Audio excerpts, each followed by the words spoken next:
ছাত্রীরা, তোমাদের সুন্দর মেহেদি লাগানো দেখাচ্ছি। ডিজাইন কিভাবে করছে দেখো, কারণ গত ক্লাসে তোমাদের আমি ডিজাইন দিয়ে শেষ করেছিলাম, তাই আজ এই ডিজাইনটা দেখাচ্ছি। কি সুন্দর করে ডিজাইন করছে হাতে মেহেদি দিয়ে। তোমরাও এরকম বাসার মধ্যে সুন্দর করে মেহেদি লাগাতে পারবে। ডিজাইন শুধু আমাদের মানে ফ্যাশনের ক্ষেত্রে যে শুধু ডিজাইন প্রয়োজন তা না, সর্বক্ষেত্রে এটাও একটা স্টাইল। হ্যাঁ, এভাবে একটা নকশা তৈরি করছে। তো তোমরাও এভাবে দেখে যাতে আরও বেশি শিখতে পারো, সেই জন্য আমি তোমাদের এই ডিজাইনটা দেখাচ্ছি যে ডিজাইন কত রকমভাবে করা যায়। তোমাদের সাথে আমার গতকাল কথা হয়েছিল, সবাইকে দেখলাম, যে কজন আসলা সবাই তোমরা অনেক শুকিয়ে গেছো মনে হলো। অনেক দিন পর দেখছি তোমাদের সাথে চেহারাটা অনেক দিন পর দেখা হলো, খুব ভালো লাগলো।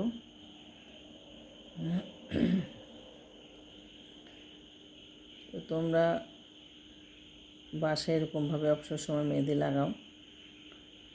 আশেপাশে মেহেদি গাছ আছে, অথবা আব্বুকে বলবো একটা মেহেদি টিউব আনতে, তোমাদের কাছে থাকে। তো এরকম করলেও তোমাদের সময় কিছুটা কাটবে, ঠিক আছে? তো যাই হোক, আমরা এতক্ষণ মেহেদি লাগানো দেখলাম, এখন আমরা একটু পড়াতে আসি। আজকে তোমাদের আমি পড়াবো ফ্যাশনের পরিবর্তন। ফ্যাশনের পরিবর্তন, তারপর ফ্যাশনের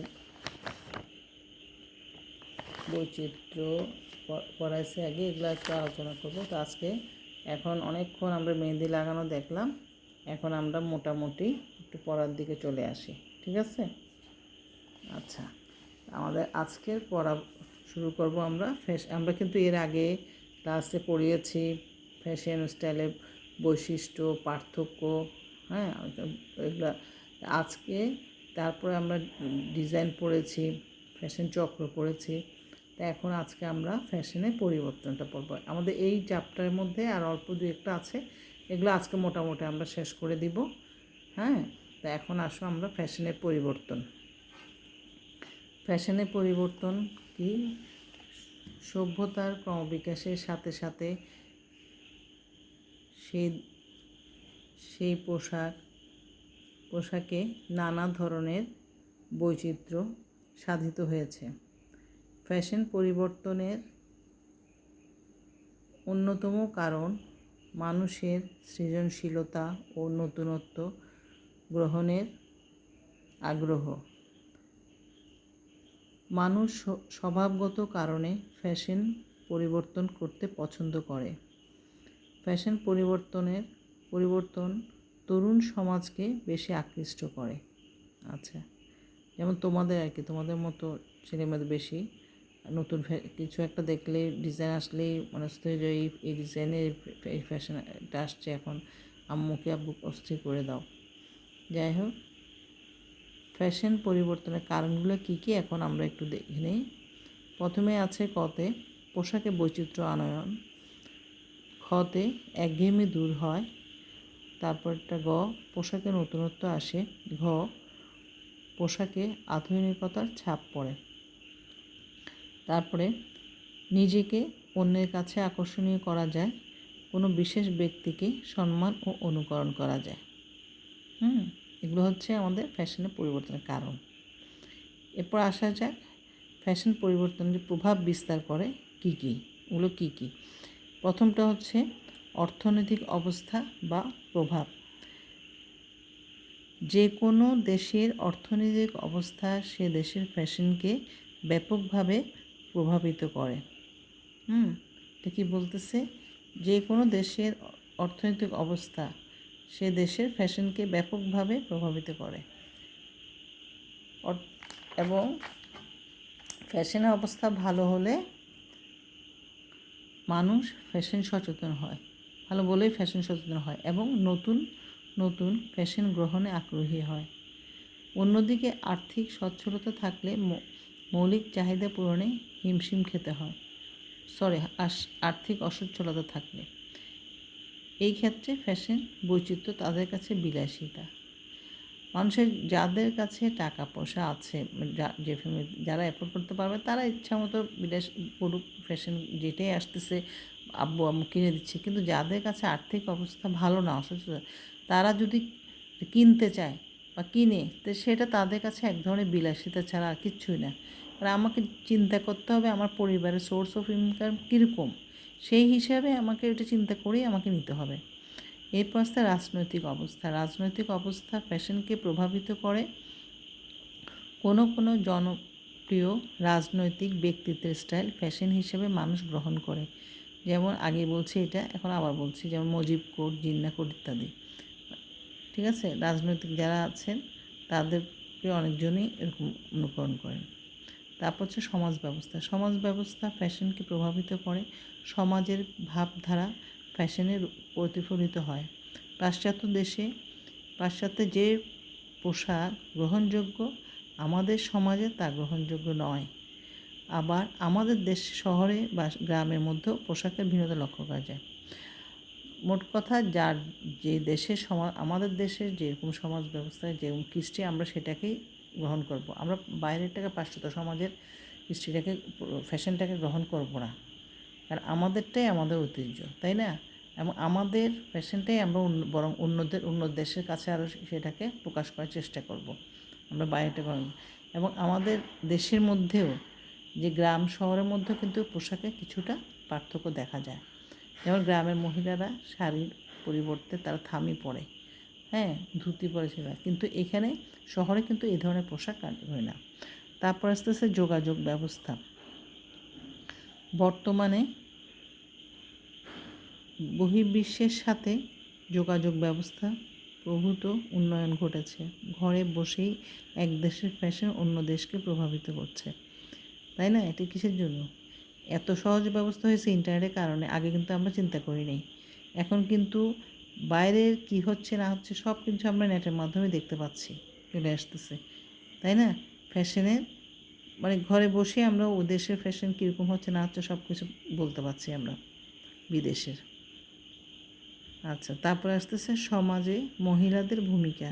বর্তমান সমাজে মহিলারা বেশিরভাগ মহিলারাই বিভিন্ন প্রতিষ্ঠানে চাকরি করছে, ফলে তার সহজে পরিধানযোগ্য আরামদায়ক পোশাকে তারা বেশি আকৃষ্ট হয়। এরপরে প্রযুক্তি ও বস্ত্র বৈচিত্র্য। উন্নত প্রযুক্তির কারণে নতুন তথ্য ও বয়নের আবির্ভাব ঘটেছে। প্রাকৃতিক তন্তুর পাশাপাশি কৃত্রিম তন্তু নতুন ফ্যাশন বৈচিত্র্য সৃষ্টিতে সহায়তা করছে। প্রাকৃতিক ও কৃত্রিম তন্তু, তোমাদের আমি আগে ডিজাইন পড়াবার সময় বলছি উৎস অনুসারে ডিজাইন করা এভাবে মনে আছে? ঠিক এটাই বলছি যে তন্তুগুলো, যে কাপড় তৈরি করা হচ্ছে কৃত্রিম উপায়ে, প্রাকৃতিক উপায়ে, সেগুলোর মধ্যেও কিন্তু নতুন বৈচিত্র্য সৃষ্টি করছে পোশাক তৈরি করে। তারপর হচ্ছে শিক্ষার ফলে মানুষ ফ্যাশন সচেতন হচ্ছে। অনেক ফ্যাশন ডিজাইনিংয়ের উপরে পড়াশোনা করে নতুন ডিজাইন ফ্যাশনের প্রতিযোগিতা বাড়িয়ে তুলছে। আসলে শিক্ষার ফলে মানুষ আগে কিন্তু এরকম ফ্যাশন, এখন কিন্তু ছেলেমেয়েরা ফ্যাশন ডিজাইনের উপর পড়ছে, হ্যাঁ, গ্রাফিক্সের উপর বিভিন্ন রকম ইয়েতে পড়াশোনা করতেছে, যার ফলে ডিজাইনের প্রসারতা বৃদ্ধি পাচ্ছে বেশি এবং প্রতিযোগিতা হয়ে যাচ্ছে। বিভিন্ন কোম্পানি, বিভিন্ন ফ্যাক্টরি, এদের এটা হচ্ছে আমাদের কম্পিটিশন লাগাচ্ছে। তারপর আসতেছে দেশীয় সংস্কৃতি ফ্যাশনকে প্রভাবিত করছে। কোনো দেশের ফ্যাশনের পরিবর্তে তার সাংস্কৃতিক ঐতিহ্যগত ভাবধারাকে কেন্দ্র করে আবির্ভূত হয়। আমাদের দেশের সংস্কৃতি ফ্যাশন প্রভাবিত করছে, বুঝতেছো? তারপর হচ্ছে কর্মসংস্থানের প্রভাব। বর্তমানে মানুষের কর্মসংস্থানের সুযোগ বেড়েছে, হ্যাঁ, আগে মানুষের এত কাজের ছিল না, এখন বেশি আর সুযোগ পাচ্ছে সব ক্ষেত্রে কাজে। ফলে ফ্যাশনের পরিবর্তন আসছে। নতুন ডিজাইনের পোশাকের প্রতি মানুষ আগ্রহী হয়ে উঠছে। যেমন কর্মক্ষেত্রে নতুন ডিজাইন, আগে মানুষ কী হচ্ছে, এখন কাজকর্ম করতেছে, বাইরে যেতে হচ্ছে, তাহলে কী হচ্ছে, সে প্রতিনিয়ত তাকে কিছু নতুন ড্রেস পরতে হচ্ছে এবং কিছুটা পরিবর্তন আসতেছে। মানুষ সবসময় শাড়ি পরতো, এখন কিন্তু শাড়ির পরিবর্তে কী পরতেছে, সালোয়ার কামিজ পরতেছে বেশিরভাগ, এটা প্রচলনটা দেখা যাচ্ছে। তারপর হচ্ছে ফ্যাশনের পরিবর্তন, প্রযুক্তিগত প্রভাব। প্রযুক্তির কারণে নিত্য নতুন তন্তু ও বয়নের আবির্ভাব ঘটেছে। বর্তমানে ইন্টারনেটের বিজ্ঞাপন দেখে ফ্যাশন প্রেমীরা প্রভাবিত হচ্ছে। বাজারে আসা নতুন ডিজাইনের পোশাকে খুব সহজেই পেয়ে যাচ্ছে এবং টেলিভিশনের অংশ মডেলের মাধ্যমে কিন্তু নতুন ফ্যাশনে আকৃষ্ট হচ্ছে। হ্যাঁ, ফ্যাশন প্রযুক্তিগত কারণে মোট কথা খুব সহজেই আমরা কী হচ্ছে, তন্তুর বয়ন আবির্ভাব হচ্ছে, মানে কি নতুন নতুন তন্তু, মানে নতুন নতুন কাপড় তৈরি হচ্ছে এবং সেটা ফ্যাশন, যারা ফ্যাশন করতেছে তারা কিন্তু খুব সহজে এটাকে আকৃষ্ট করতেছে এবং কি হচ্ছে, নেটের মাধ্যমে সব দেখে তারা আগের থেকে অনেক সময় মার্কেটে আসার আগেই তারা আগের থেকে ড্রেসটা সম্বন্ধে জানা হয়ে যায়। এরপরে আসতেছে পোশাক ও বস্ত্রশিল্প উন্নয়নে ফ্যাশনের ভূমিকা। হ্যাঁ, বস্ত্রশিল্প হচ্ছে ফ্যাশনের ভূমিকা কতটুকু। পোশাক ও বস্ত্রশিল্পের উন্নয়ন ফ্যাশন দ্বারা প্রভাবিত হওয়ার পিছনে কিছু প্রভাবক কাজ করে। কি একটা হচ্ছে যেমন অর্থনৈতিক প্রভাব। পূর্বের তুলনায় আমাদের মানুষের মাথাপিছু আয় বেড়েছে। যারা সচ্ছল তারা নিত্য নতুন আকর্ষণীয় পোশাক ক্রয়ে উদ্বুদ্ধ হচ্ছে। অর্থনৈতিক অবস্থা ভালো হওয়ার কারণে মানুষ বস্ত্র খাতে ব্যয় বেশি করছে। তো সহজ বুঝতে পারছো, টাকা পয়সা পরিবারে যাদের বেশি, হ্যাঁ, আমাদের দেশে আয় মাথাপিছু আয় বাড়ছে, যার ফলে মানুষ সচ্ছল হওয়ার কারণে পোশাকের দিকেও কিন্তু ঝুঁকে পড়ছে মানুষ বেশি।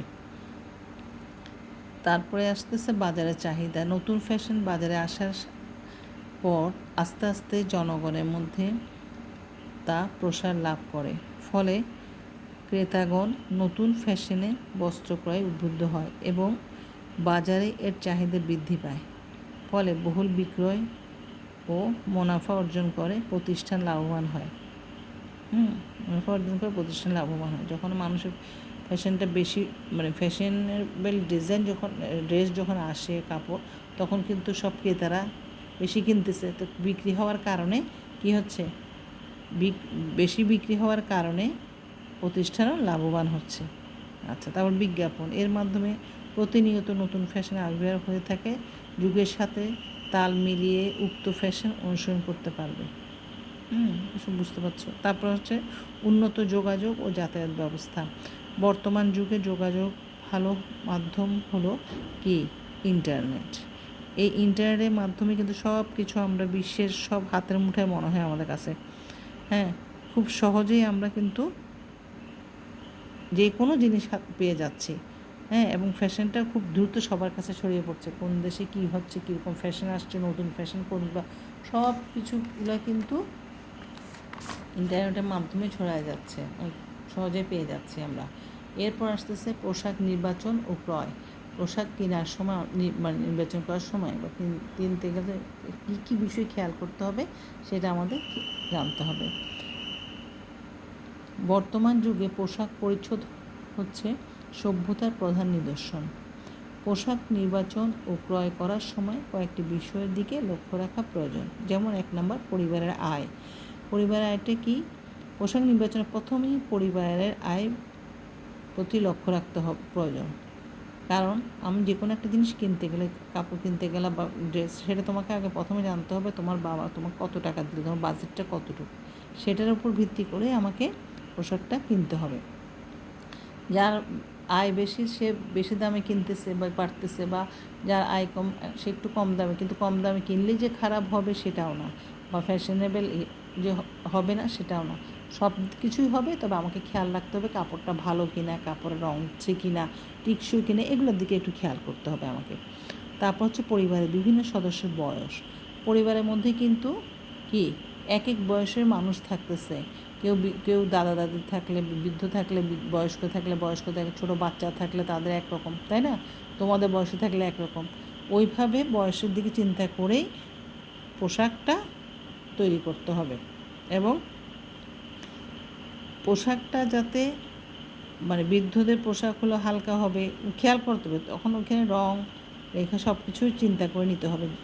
অল্প বয়স্ক যারা তাদের কিন্তু কিশোরীদের তাদের প্রধান উদ্দেশ্য কী, অল্প বয়সে ওদের সৌন্দর্য ব্যক্তিত্বকে ফুটিয়ে ওঠা, তাহলে আমাকে ওইভাবে ড্রেসটা একটু নির্বাচন করতে হবে। এরপর হচ্ছে স্ত্রী পুরুষ ভেদে, পুরুষ এবং নারীদের মধ্যে ভিন্ন ভিন্ন কী ধরনের পোশাক প্রয়োজন হয়।